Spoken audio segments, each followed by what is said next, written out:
Bang. Wow, teku pakai siapa?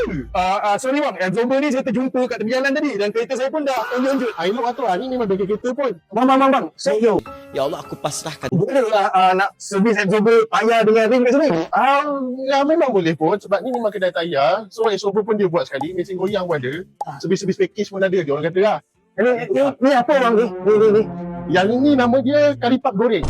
Kan nama dia sport rim. Okey. Begitu.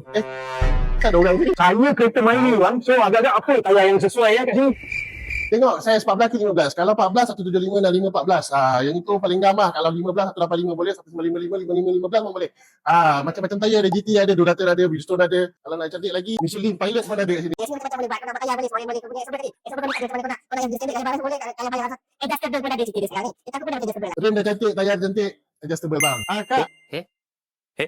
Saya punya kereta tadi tayar dengan brake pad tu berapa ringgit semua? Nah, betul. Saya pakai direct lending lah. Nak bayar dah? Akan simpan dulu. Abang tak kereta gila ke? Ada nampak aku pakai baju tayar detail ke? Tak ada kan? Itulah cakap lain kali datang bagi salah. Bagi salah tanya betul-betul ni kedai abang kerja sunyi ke apa ke. Okey, Kita main terkejar dengan Exober bagi. okey bang. Saya bang. Dalam.